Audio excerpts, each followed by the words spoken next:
Health is currently a huge topic of concern in the world, and there is really such an abundant need for it. If none of us are healthy, then we will only continue to create an unhealthy reality all around us. So we are establishing the base from which we will be able to grow to new levels of human experience. And this all starts with the root, and that root includes health. So we began talking about health by looking at a fundamental part of health, food. It's time that we continued our exploration into the types of food that, for the most of us, are consumed on a regular basis. Of course, I'm referring to the second largest group of consumed food in the standard American diet, specifically animal food. This will likely be one of the heaviest topics that we go through in this health series, and so this is a bit of a warning that, while inconvenient to look at, doesn't make it any less real. We are moving into, ultimately, the discussion of raising our frequency, healing our bodies, and changing the world. In order to do that, we have to look at all of the information, including how the food that we eat affects our body, mind, and spirit. There is a lot of controversy in today's world around animal food. Is it healthy? Is it unhealthy?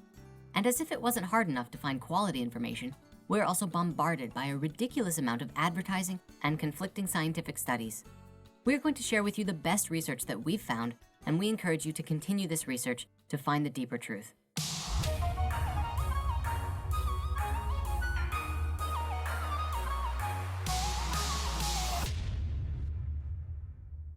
Now, before we get too deep into this, we would like to mention the following points.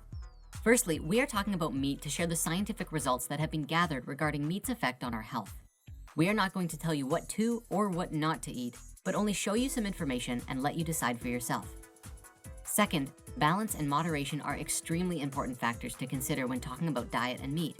We encourage you to listen to your own body, and if you are feeling unhealthy as a result of your current diet, we invite you to look at yourself and see if changing what you eat has an effect. Spoiler alert, it will. And finally, we're discussing this information to bring awareness and love into such a critical part of human life, our food. Therefore, knowing how to make healthy decisions and take healthy actions is of the utmost importance. We just had to talk about it.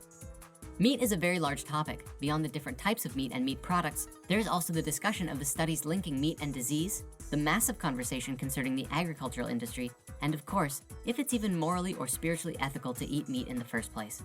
Today, we are focusing specifically just on the meat itself and the research surrounding it, and we intend to return to go deeper to those other topics in the future. Historically, humans have been eating meat since before recorded history as a mechanism for survival, and we did so seemingly without any problems. So how can something that we have been doing for so long suddenly be so deadly to us? And then why is it that we still keep wanting more? So let's look at the types of meats out there, shall we?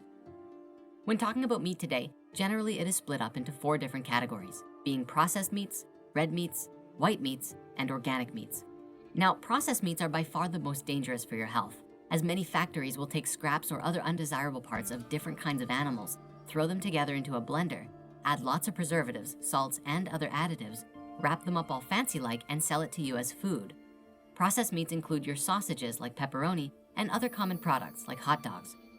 It's worth mentioning off the bat that the World Health Organization and the International Agency for Research on Cancer, among other scientific institutions, have officially classified processed meat as a carcinogen, which means it is confirmed to cause cancer.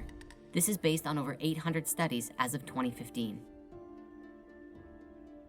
Red meats are red and come from mammals, including but not limited to lamb, beef, pork, and others. A common source of red meat are dairy cattle which are no longer producing their milk quotas and are sent to slaughter, as well as the majority of the bulls that are born and raised.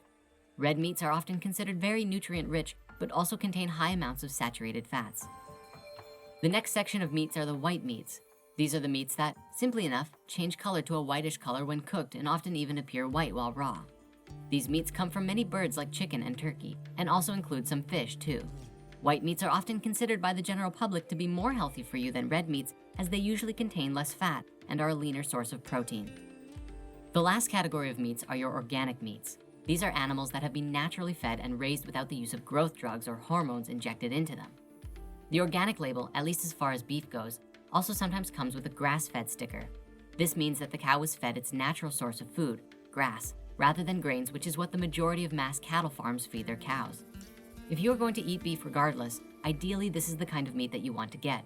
However, it's very important to make the effort to really find out what the practices are like from the companies that you're buying from. One common discussion in the case for animal-based diets is that people like the Inuit or the Maasai have eaten lots of meat as a staple in their diet for hundreds, if not thousands of years, significantly more than the average Westerner, but yet still remain in excellent health.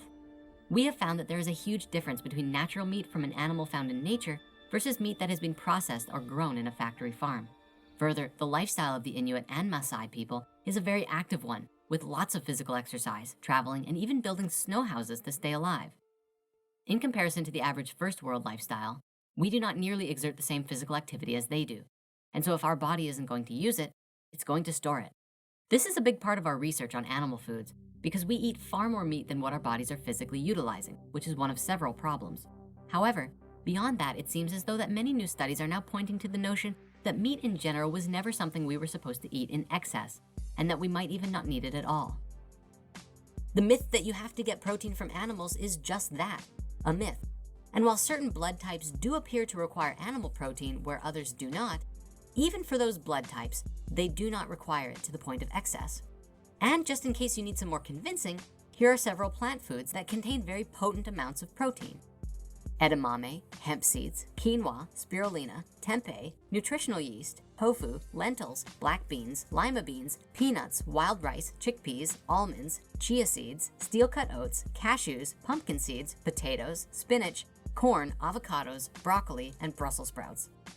And while we're on the topic of dispelling myths, this idea, do you know what a vegan is? Yeah, so they don't get muscles like this, is also a little silly. There are several very prominent athletes, including famous bodybuilders, UFC fighters, and bikers who consume zero animal food and are a picture of perfect health. And these are the ones who are very public about their diet, and hundreds if not thousands more who you can read about just by Googling it.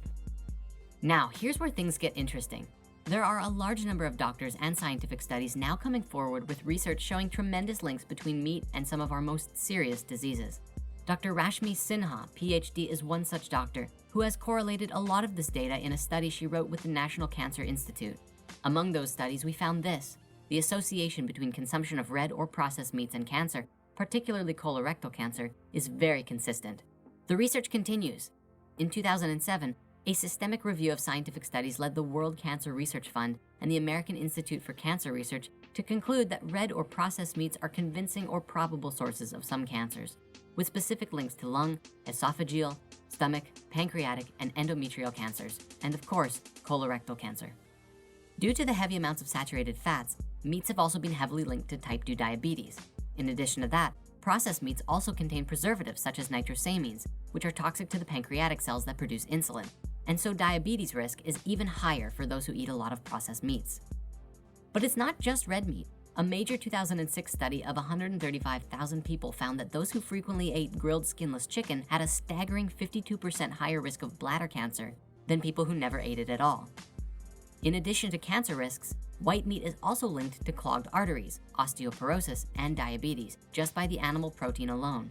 Eggs are the same story, where studies have linked eating eggs to stroke, diabetes, heart disease, and prostate cancer.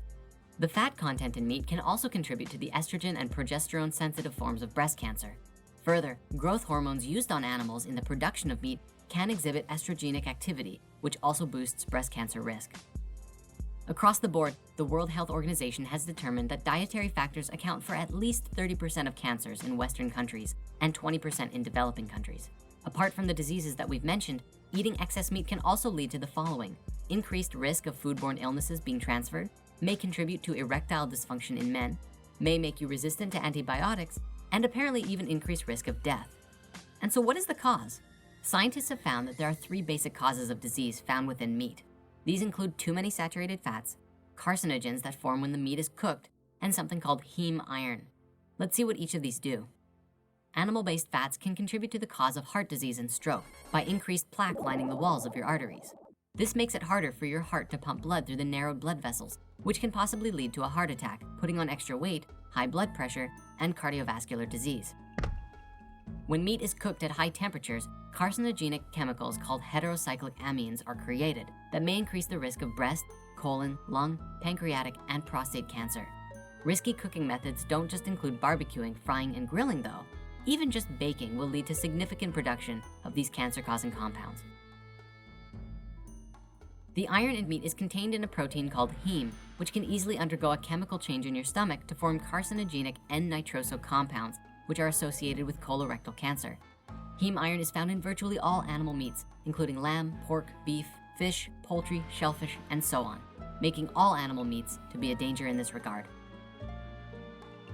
Is there a safe amount to eat? As we're waking up to the truth of our ways, many of us will begin trying to make continuous improvements to our diets.